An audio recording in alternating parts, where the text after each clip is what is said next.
அஸ்ஸலாமு அலைக்கும் வரஹ்மத்துல்லாஹி வபரகாத்துஹு. அல்ஹம்துலில்லாஹ்.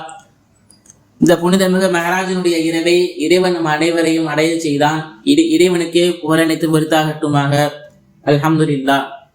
அல்லாஹு தாலா நபி ஸல்லல்லாஹு அலைஹி வஸல்லம் அவர்களுக்கு இரண்டு விதமான அற்புதங்களை கொடுத்தான்.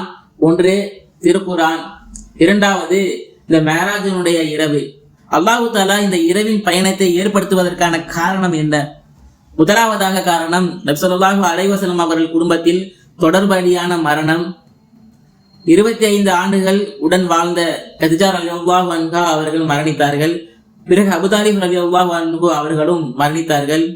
இது ஒரு பக்கம் இருக்க, நபி ஸல்லல்லாஹு அலைஹி வஸல்லம் அவர்கள் மக்கா நகரத்திலே அங்குள்ள மக்கத்து பெரும்பெரும் காஃபிர்கள் அந்த தலைவர்களை கூப்பிட்டு இஸ்லாமின் ஏகத்துவத்தை எடுத்து சொல்லும் பொழுது, அங்குள்ள சிறிய குழந்தைகள் முதல் நபிகளாரின் பேச்சை நம்பவில்லை.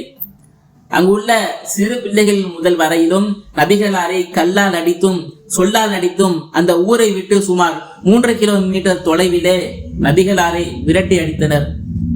நபி ஸல்லல்லாஹு அலைஹி வஸல்லம் அவர்கள் மயக்கமுற்ற நிலையிலே ஒரு இடத்தில் அமர்ந்து உட்காரக்கூடிய அந்த நேரத்தில் ஜிப்ரீல் அலைஹி வஸல்லம் அவர்கள் வந்து, யா ரசூலல்லாஹ், உங்களை இந்த நிலைக்கு ஆளாக்கிய இந்த மனிதர்களை இந்த 2 மலைக்கு நடுவில் வைத்து அழித்து விடுகிறேன் என்று சொல்லும் பொழுது நபி ஸல்லல்லாஹு அலைஹி வஸல்லம் அவர்கள் சொன்னார்கள், இந்த மனிதர்கள் இஸ்லாத்தை ஏற்றுக்கொள்ளாவிட்டாலும் பின் வரக்கூடிய மனிதர்கள் நிச்சயமாக இஸ்லாத்தை ஏற்றுக்கொள்வார்கள் என்று சொல்லி நபி ஸல்லல்லாஹு அலைஹி வஸல்லம் சொன்னார்கள்.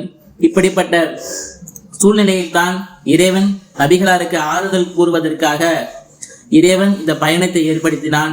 நீ வரக்கூடிய அடுத்தடுத்த காணொளிகளில் நபி ஸல்லல்லாஹு அலைஹி வஸல்லம் அவர்கள் சொர்க்கத்தில் நரகத்தில் இந்த 7 வானத்தை கடக்கும் பொழுது என்னென்ன விஷயங்களை நபி ஸல்லல்லாஹு அலைஹி வஸல்லம் அவர்கள் கண்டார்கள் என்று நாம் அடுத்தடுத்த காணொளிகளில் பார்ப்போம். அஸ்ஸலாமு அலைக்கும் வரஹ்மத்துல்லாஹி வபரகாத்துஹு.